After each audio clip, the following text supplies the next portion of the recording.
The Truth About Ourselves, Lessons from Dostoevsky, Crime, Punishment, and the Power of Redemption. Imagine believing you're special, that the rules don't apply to you, that you are above consequences because you're smart, logical, and capable of changing the world. But then, reality hits you like a storm, and you realize you were wrong. This is the story of Raskolnikov, the main character in Fyodor Dostoevsky's novel Crime and Punishment. It's not just a book. It's a mirror that forces us to look at ourselves. It asks us, what happens when we try to justify doing something wrong for what we think is a greater good? Let's break it down and explore the powerful lessons hidden within this story. Lessons that can change how we see ourselves, our choices, and even our future. The justification of crime. Are we that different? Raskolnikov is a young man drowning in poverty. His mother and sister sacrifice everything to support him. But instead of gratitude, he feels ashamed and frustrated. He sees the world through cold, logical eyes. He convinces himself that some people are extraordinary, above the law. He believes that certain people have the right to commit crimes if it leads to a greater good. And so, he plans a murder. His target? An old pawnbroker, a cruel, greedy woman who hoarded money. Raskolnikov tells himself, if I take her money, I can help my family. I can build a better life, and I can do more good for the world. This mindset isn't just fiction. We see it all the time. People justify lying, stealing, and even hurting others because they think their reasons are valid. Think of business scandals, politicians bending the truth, or people cheating just a little because they think it doesn't really hurt anyone. But here's the catch. When we compromise our morals, it's not just about the act itself. It changes us. The weight of guilt. You can't escape yourself. Raskolnikov commits the murder, but instead of feeling powerful, he feels something else. Something he didn't expect. Guilt, fear, horror. He thought he was strong, but now he's tormented. He can't sleep. He can't think straight. His mind is consumed with paranoia. Why? Because no matter how much we justify something in our heads, our conscience knows the truth. Think about it. Have you ever told a lie and then felt uneasy, waiting for it to catch up with you? Have you ever done something wrong and felt that sinking feeling in your gut? That's your inner compass telling you something's off. Raskolnikov tries to run from his guilt, but the more he runs, the more it chases him, until finally he realizes he's not who he thought he was. The battle within, are we who we think we are? Raskolnikov thought he was a great man, capable of doing whatever was necessary for the greater good. But in reality, he was human, just like the rest of us. He wasn't cold and ruthless. Deep inside, he cared. He suffered. He had a heart. We often think we know ourselves. We believe we're strong, that we'd never do certain things, or that we'd handle life's challenges in a certain way. But then something happens, a crisis, a loss, a moment of weakness, and we realize we're not as in control as we thought. We are complex. We have contradictions inside us. We make choices based on emotions, not just logic. And sometimes we don't even understand why we do what we do. This realization shakes Raskolnikov to his core. And that brings us to the most powerful lesson of all. Redemption, the hard road back. Raskolnikov reaches a breaking point. He's on the edge of madness. He can't keep running. So he does the only thing left to do. He confesses. And here's the surprising part. Instead of his life being over, his true journey begins. Dostoevsky's message is clear. We all make mistakes, but redemption is possible. Look at real-life stories. People who were once criminals, addicts, or completely lost, who turned their lives around. People who faced their mistakes, owned up to them, and built something better. It's not about being perfect. It's about being willing to change. Think about the moments in your life when you felt lost or when you made a choice you regret. Now ask yourself, what would happen if you truly faced it? If you stopped running from it? Because here's the truth. Hiding from your mistakes won't free you. Facing them will. Justifying bad actions won't bring peace. Taking responsibility will. True strength isn't in avoiding suffering. It's in growing from it. And this is why Crime and Punishment is more than just a novel. It's a guide to human nature. It shows us that we are not defined by our worst mistakes, but by what we do after them. Final thoughts. your story isn't over. At the end of the novel, Raskolnikov is in prison, but he's not the same person. He has a chance at something he never had before, true freedom. Not freedom from the law, but freedom from himself. Dostoevsky leaves us with this thought. We all struggle. We all fall. But no matter how far we go, there's always a way back. So what does this mean for you? It means that whatever you're facing, whatever guilt, regret, or struggle, you are not alone. It means that growth is always possible. And it means that even in the darkest moments, there is a way forward. The question is, are you willing to take it?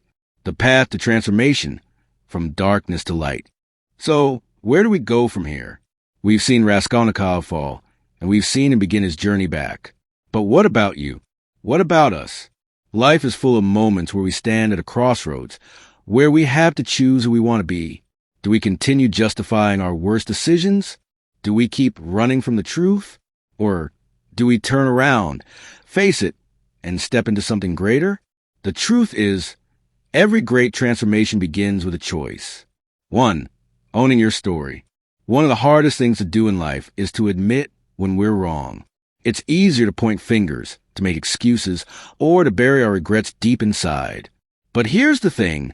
The moment you take responsibility for your life is the moment you take control of it. Think about some of the most inspiring people in history. People who were once lost but found a way to rise. Malcolm X was once a criminal, a man who lived a life of crime and anger. But in prison, he found knowledge, he found purpose, and he stepped into the person he was meant to be. Oprah Winfrey was born into poverty, faced abuse, and had every reason to let life defeat her. But she owned her story. She chose to use her pain as fuel. Nelson Mandela spent 27 years in prison. He could have been bitter. He could have stayed in the darkness. But instead, he chose forgiveness. He chose to change not just his life, but the world. The common thread? They stopped running. They faced themselves. And they changed their story. 2. The power of small decisions. We often think transformation happens in one big, dramatic moment. But the truth? It's the small choices made daily that shape who we become. Choosing to be honest instead of lying.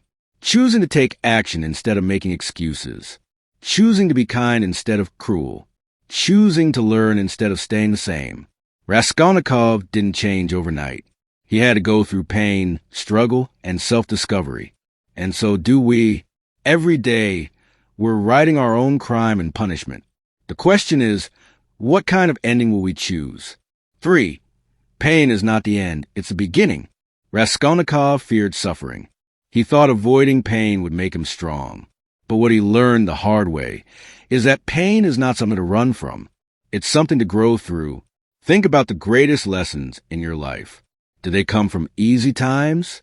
Or did they come from struggles? Pain teaches us. It humbles us. It forces us to look within and ask, who am I really? And the best part? Pain can be the doorway to something greater. A failed relationship can teach you what real love should look like. A financial struggle can teach you resilience and smart decision-making. A personal mistake can teach you integrity and self-awareness. Pain isn't the end of your story. It's just a chapter. What comes next is up to you. For redemption is always possible. At the end of crime and punishment, Raskolnikov is still in prison. He's still paying for what he did. But something is different.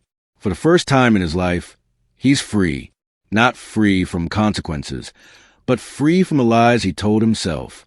Free from the weight of running. Free to start over. And that's the message Dostoevsky leaves us with. No matter how far we fall, we can always rise again. Maybe you've made mistakes. Maybe you've hurt people.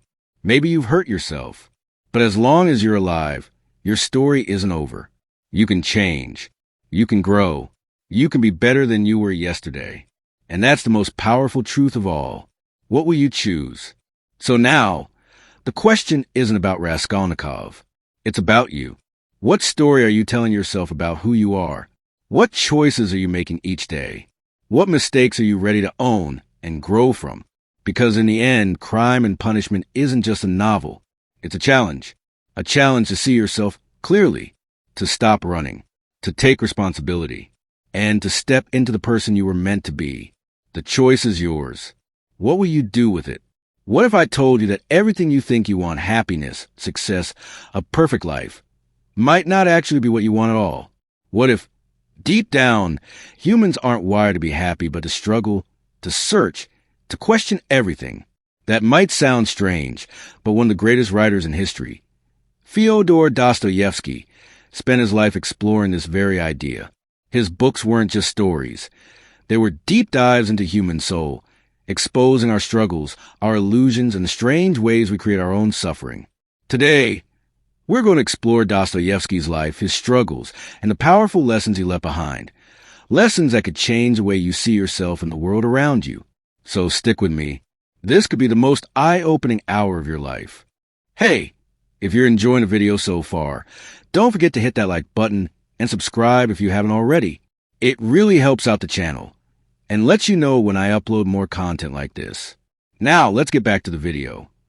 Part 1. A life shaped by struggle. Dostoevsky wasn't born into an easy life. He was born in 1821 in Moscow, Russia, into a religious and well-off family. His father was a doctor, but life took a dark turn when his mother died of tuberculosis. Then, something even more tragic happened. His father died under mysterious circumstances. Some say he was murdered by his own serfs, workers, a brutal act of revenge for his cruelty. Imagine being a young man and hearing that your father might have been killed by the people who work for him. That kind of trauma doesn't just go away. It shapes who you become. Dostoevsky grew up with a deep sense of loss, injustice, and suffering, themes that would later appear in his books. But at first, he didn't start as a writer. He trained as an engineer, a safe career. But his heart wasn't in it. He had a passion for literature, for stories that revealed something deeper about human nature. So he took a risk. He quit engineering and published his first book, Poor Folk. It became a huge success. But just as quickly, he fell into failure. His next works flopped. He struggled financially. And before he knew it, he was broke and searching for meaning. Part 2. Facing death and finding a new purpose.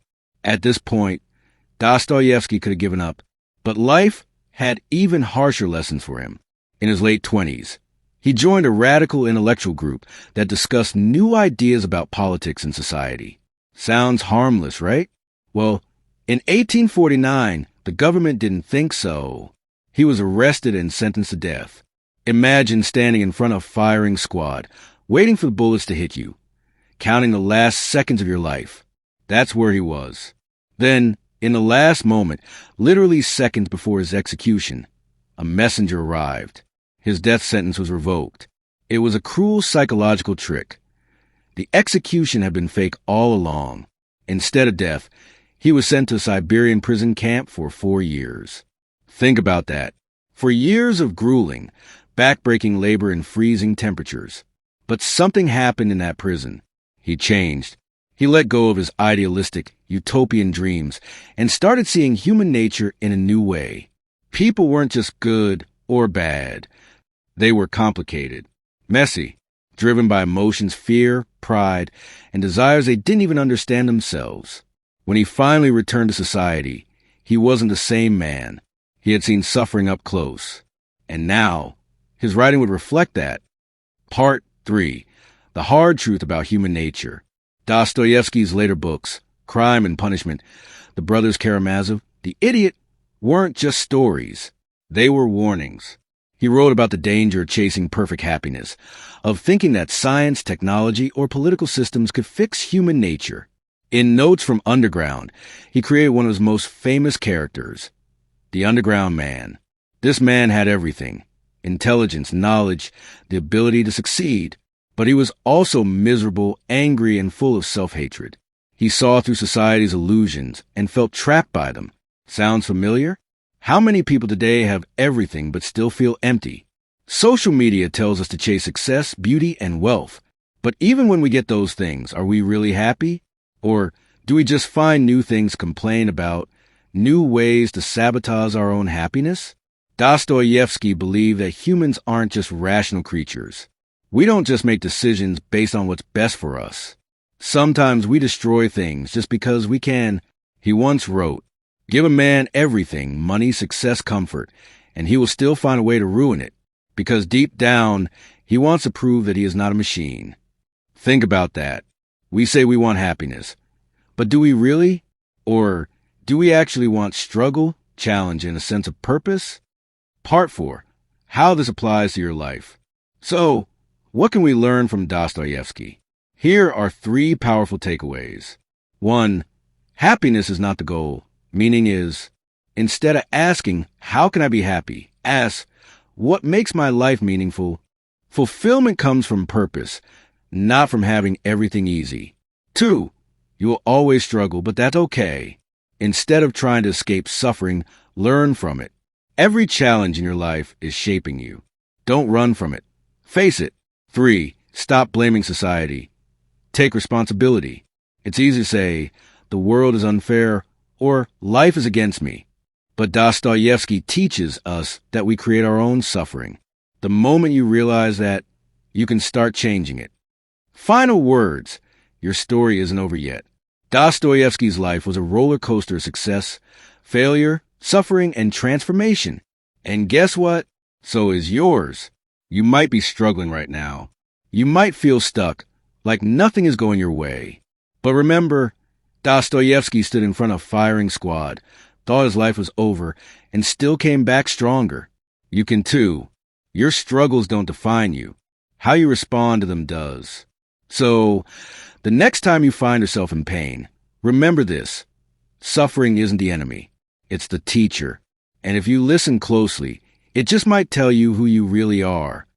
That's it for today. If this resonated with you, if you feel inspired or have your own experiences to share, drop a comment below. Let's keep this conversation going. You're not alone and your story is still being written. Until next time, keep growing, keep learning, and never stop searching for meaning. Thanks so much for watching. If you enjoyed this video, make sure to give a thumbs up and hit that subscribe button so you never miss an update. Also, turn on notifications by clicking the bell icon. See you in the next one.